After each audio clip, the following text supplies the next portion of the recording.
The man who walked into that courtroom smiling had no idea he was about to lose everything he spent years trying to hide. I remember that morning with remarkable clarity. The courthouse stood beneath a pale spring sky, its stone steps crowded with attorneys, clerks, and people carrying burdens nobody else could see. I sat quietly beside my lawyer, Rebecca Lawson, watching the doors. My hands rested calmly in my lap. 10 months earlier, I would have been terrified. 10 months earlier, I would have trusted my husband completely. But 10 months can change a person, especially when those months are filled with secrets. Then Victor arrived. My husband of 43 years stepped through the entrance wearing the same confident smile that had persuaded bankers, investors, and business partners for decades. His dark suit was perfectly pressed. His posture was relaxed. He looked like a man who expected to win. When his eyes briefly met mine across the hallway, he offered a small nod. It was polite, familiar, almost comforting. For a moment, I saw the man I married when I was 25. Then I remembered the documents hidden in locked drawers, the accounts I was never supposed to discover, the properties registered under names I had never heard before. The feeling passed. Victor walked toward his attorney and took a seat. He never looked worried. That was what struck me most. He truly believed I knew nothing. Around us, conversations echoed softly through the courthouse. Papers shuffled. Doors opened and closed. A clock on the wall ticked steadily forward. Rebecca reviewed a folder beside me and quietly asked whether I was ready. I surprised myself by smiling. I have been ready for months, I said. The truth was that preparation had become my lifeline. Every bank statement, every transfer, every signature, every contradiction. While Victor assumed I was grieving the collapse of our marriage, I had been learning, listening, documenting. There were nights when I sat alone at my kitchen table until 2 in the morning studying records I barely understood.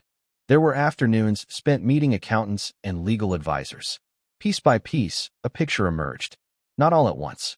Slowly, like a photograph developing in a darkroom. The courtroom doors finally opened. People began filing inside. Victor stood confidently and adjusted his jacket. He looked certain the day would end in his favor. Watching him, I almost felt sorry for him. Not because he was innocent, not because he deserved sympathy, but because he still believed the version of me that existed a year ago was sitting across the aisle. The woman who trusted every explanation. The woman who never asked questions. That woman was gone. As the judge entered and everyone rose to their feet, I looked toward Victor one final time. He smiled again. And that was the moment I knew he still had no idea what was waiting inside Rebecca's evidence file. 43 years is a long time to trust someone. Long enough to stop asking questions. Long enough to believe that shared routines are the same thing as honesty. As I sat in that courtroom waiting for the hearing to begin, my thoughts drifted back to the life Victor and I had built together. We met when I was 24 and he was 26. He was ambitious, charming, and confident in ways that made people naturally follow his lead. I admired that about him. Over the years, he built a successful business career while I focused on raising our family and managing our home. It was never a sacrifice in my mind. It was simply the life we had chosen together. At least that was what I believed.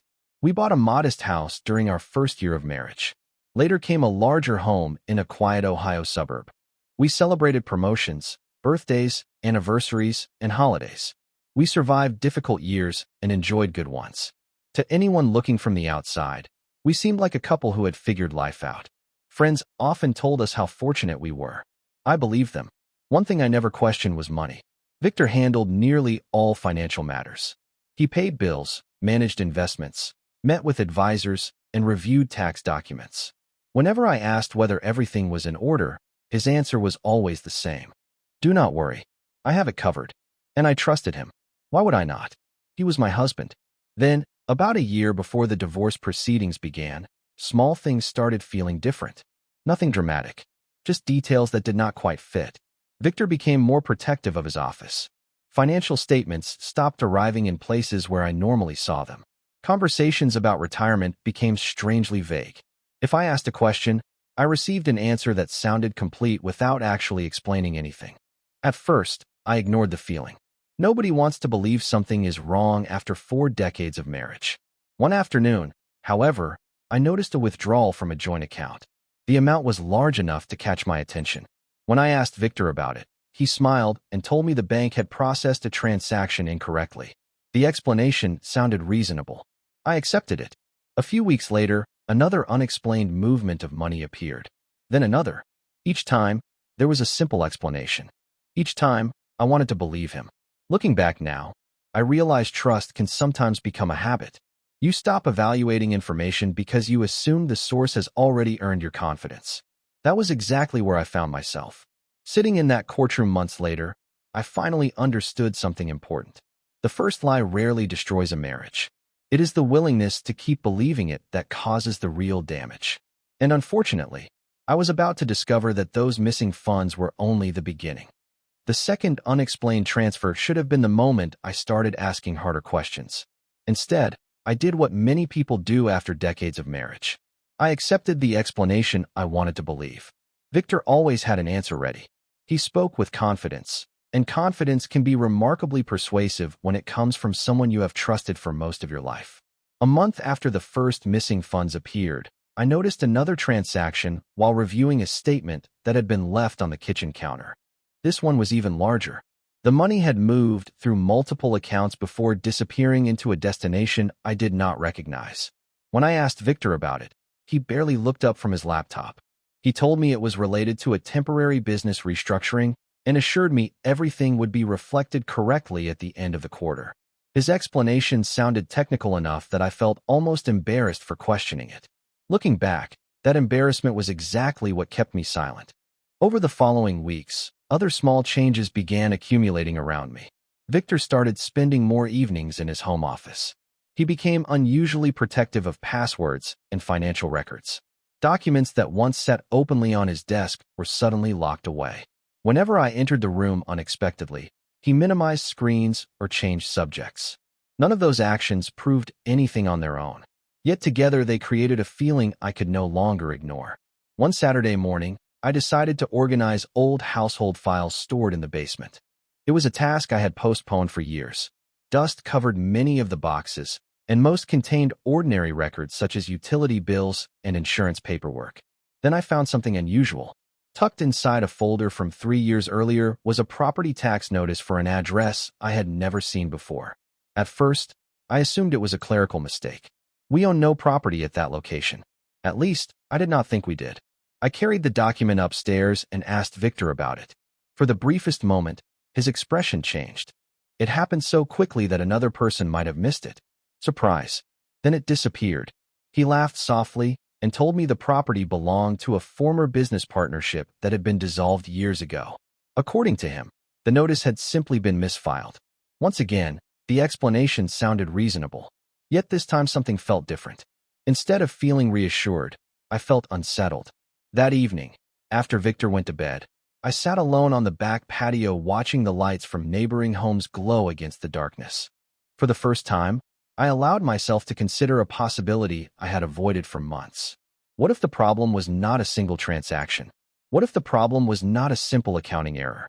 What if my husband had built an entirely separate financial life without ever telling me? The thought seemed impossible.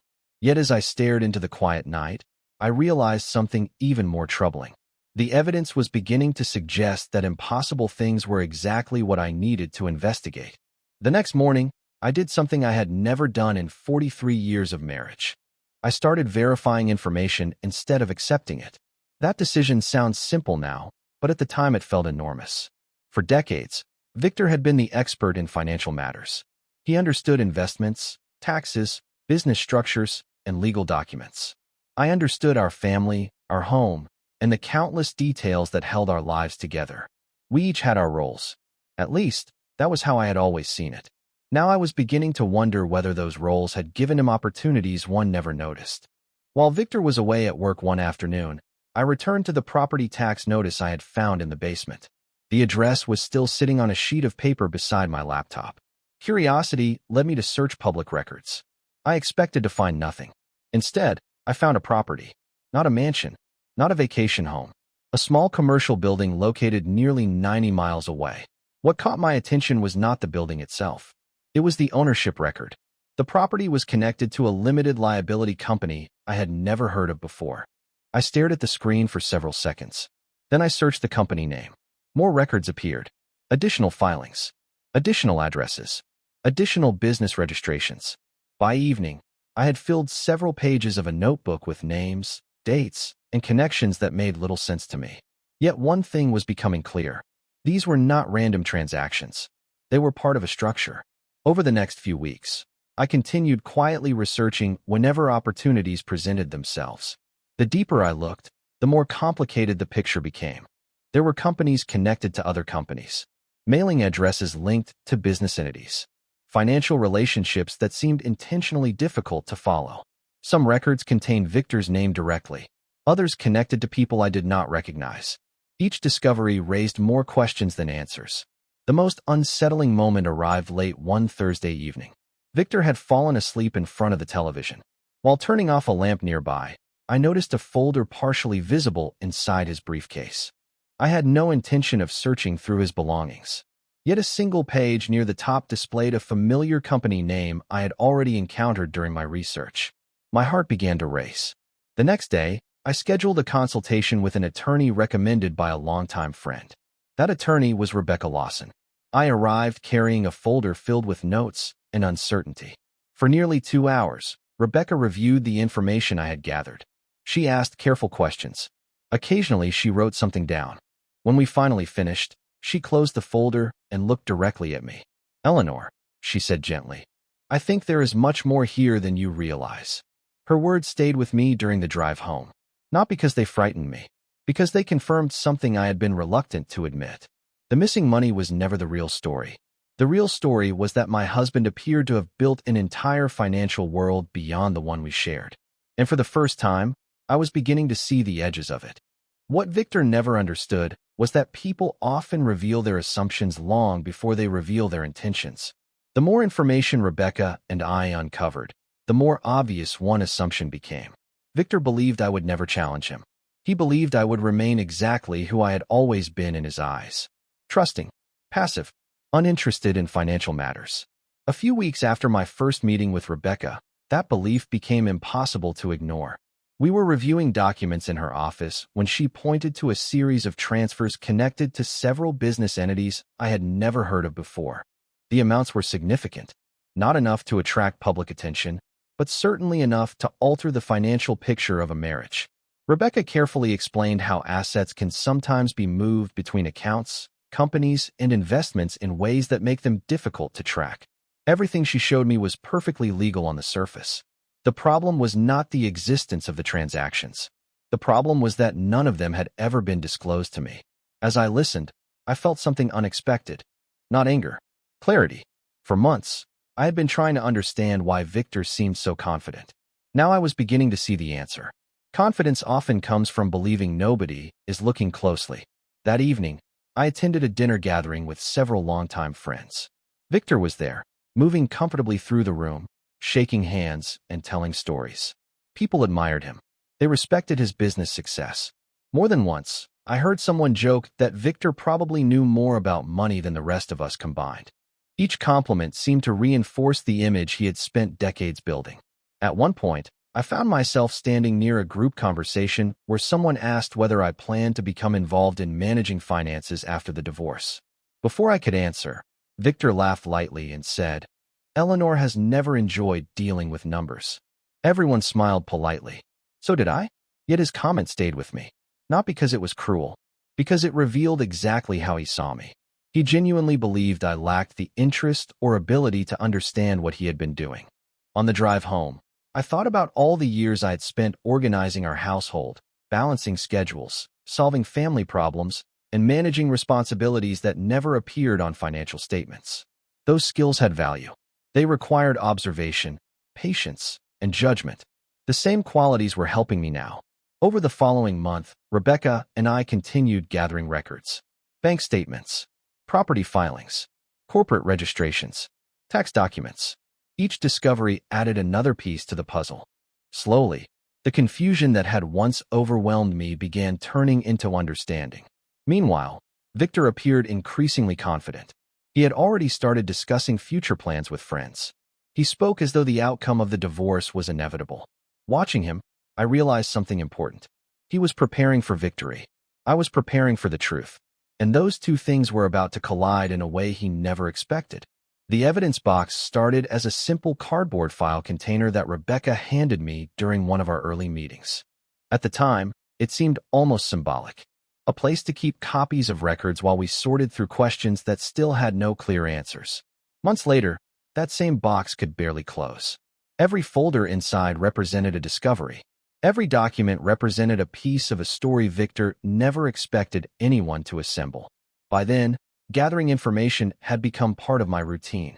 I spent mornings reviewing records, afternoons meeting with Rebecca, and evenings organizing notes at my dining room table. The process was exhausting, but it also changed me. For years, I had relied on Victor to interpret financial matters. Now I was learning how to interpret them myself. One afternoon, Rebecca spread several documents across a conference table and began connecting dates, transactions, and ownership records. Individually, each item appeared ordinary. Together, they revealed patterns. Funds moved between companies. Properties connected through shared addresses. Business entities created shortly before major transfers occurred. None of it looked accidental. As I listened, I realized something important. The real power of evidence is not in a single document. It is in the relationship between many documents. A week later, another significant piece appeared. During a routine disclosure process, additional financial records were produced. Rebecca reviewed them carefully before calling me. Her voice sounded calm, but I could hear the excitement underneath. When I arrived at her office, she handed me several pages and pointed toward a series of transactions connected to one of the companies I had already researched. The dates matched other records we had collected months earlier. For the first time, separate pieces of information aligned perfectly. What had once looked like isolated events now formed a clear timeline. I remember staring at those pages and feeling neither anger nor satisfaction. What I felt was certainty. Certainty is a powerful thing when confusion has dominated your life. Around the same time, Victor seemed increasingly impatient. Conversations became shorter. His confidence remained, but small cracks were beginning to appear. He occasionally asked indirect questions about my meetings with attorneys. He seemed interested in what I knew without directly asking. I answered politely and revealed very little. There was no need for confrontation. The documents would speak for themselves when the time came. As winter approached, the evidence box grew heavier. Bank statements, property filings, tax records, corporate registrations, correspondence, notes, timelines. Every item had a purpose. Every item helped explain another piece of the puzzle. During one meeting, Rebecca placed the lid on the box and smiled. "Most cases never reach this level of preparation," she said. Looking down at everything we had assembled, I finally understood how far the journey had taken me. Months earlier, I was a wife trying to understand why money was disappearing. Now I possessed a detailed record of decisions stretching back years. The truth was no longer scattered across hidden accounts and forgotten filings. It was organized, documented, and ready. And for the first time since this ordeal began, I felt something stronger than suspicion. I felt prepared. The morning of the hearing arrived with the kind of quiet tension that settles over a city before a storm. The courthouse parking lot was already filling when Rebecca and I arrived. People moved through the entrance carrying briefcases, folders, and worries of their own. I carried only a handbag and the confidence that comes from preparation. Months earlier, I would have walked into that building feeling overwhelmed. Now I felt focused. Inside, the hallway outside the courtroom buzzed with low conversations and the occasional sound of footsteps against polished floors. Rebecca reviewed several notes while I sat beside her.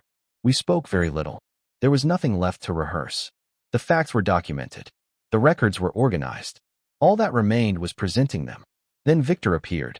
He entered the hallway with the same confidence I had seen throughout the divorce proceedings. His attorney walked beside him carrying several folders. Victor greeted a few familiar faces, smiled politely, and looked completely at ease. Watching him, I realized he still believed the case would unfold exactly as he expected.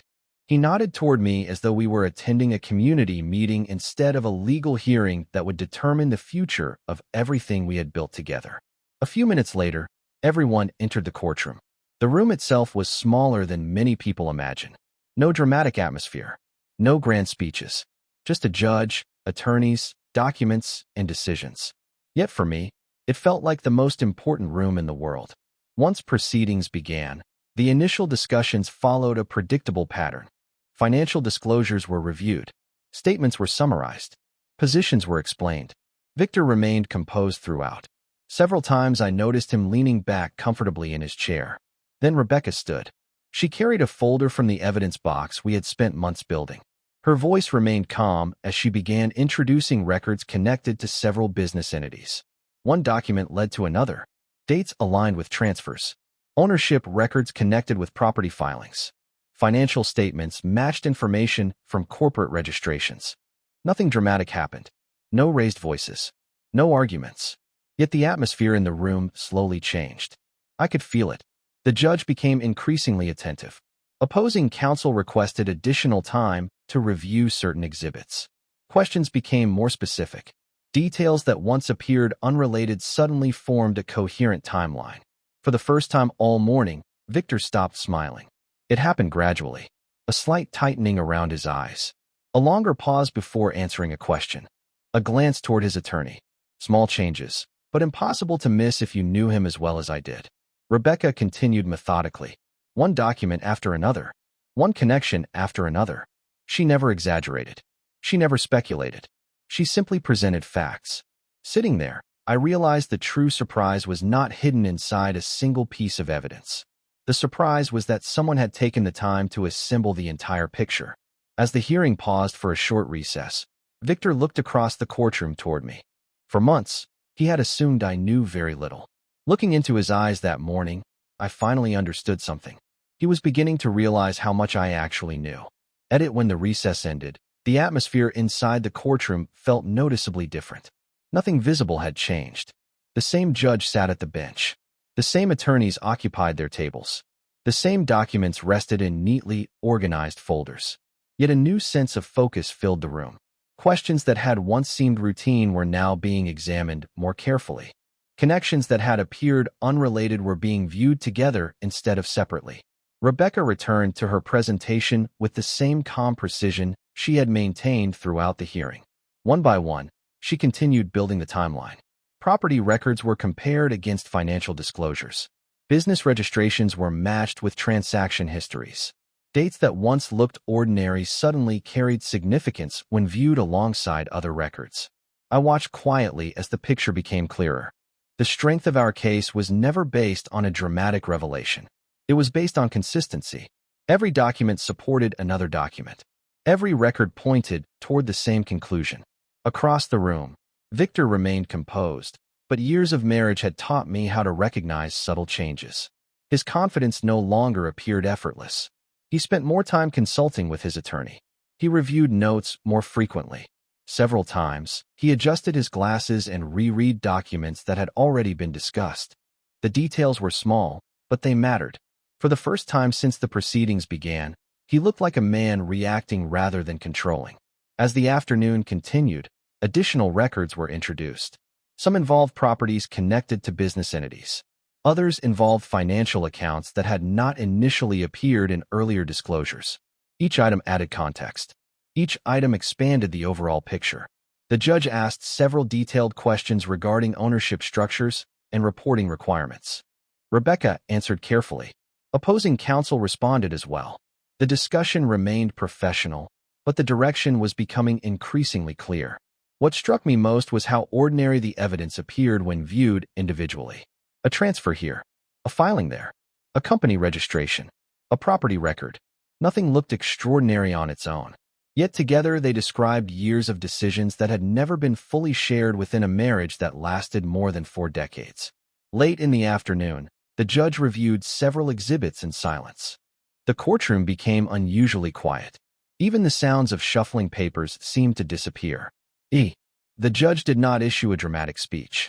There was no moment where an entire courtroom gasped. Real life rarely unfolds that way. Instead, the final outcome arrived through careful consideration of facts that had been presented over many months. Several weeks after the hearing concluded, the decision was delivered. By then, I had spent enough time with uncertainty to appreciate the value of clarity. I remember sitting quietly beside Rebecca as we reviewed the final documents.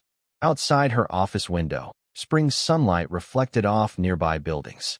Traffic moved through the afternoon as if nothing significant had happened. Yet for me, everything had changed.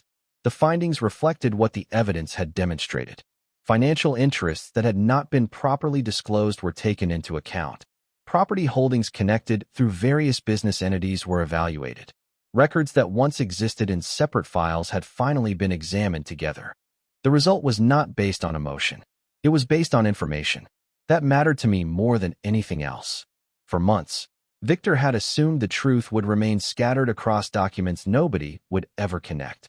Instead, those documents had become the foundation of a complete picture. When I left Rebecca's office that afternoon, I felt surprisingly calm. People often imagine that justice feels like triumph. For me, it felt like relief. Relief that I no longer had to wonder. Relief that I no longer had to doubt my instincts. Relief that the years ahead would not be built on unanswered questions. A few days later, I saw Victor for the first time since the proceedings ended. The meeting was brief and entirely civil. We exchanged a few practical comments regarding remaining paperwork. He looked older than I remembered. Not physically older, simply tired. The confidence that had once seemed permanent was gone. In its place was the expression of someone forced to confront consequences he never expected to face. I did not hate him. Surprisingly, I had stopped feeling angry long before the case ended. Anger requires energy. I preferred to spend mine moving forward. As our conversation ended, Victor nodded politely and walked away. Watching him leave, I realized something important. The greatest loss he experienced was not financial. Money can be earned again. Investments can be rebuilt. What he truly lost was the trust he spent 43 years receiving and only a fraction of that time taking for granted. In the months that followed, I began creating a life that belonged entirely to me. I traveled, reconnected with old friends, took classes I had postponed for years. For the first time in decades, every decision reflected my own priorities rather than someone else's plans. One evening, nearly a year after the divorce began, I sat on my back patio watching the sunset spread across the Ohio sky. The same patio where I once sat questioning everything. The same place where confusion had kept me awake at night. Now the air felt lighter. The silence felt peaceful. Looking back, I understood that the most valuable thing I gained was never money or property. It was confidence. Confidence in my ability to ask questions. Confidence in my ability to learn. Confidence in my ability to rebuild. The day I walked away from that chapter of my life, I did not feel richer because of what someone else lost. I felt richer because I finally understood my own worth.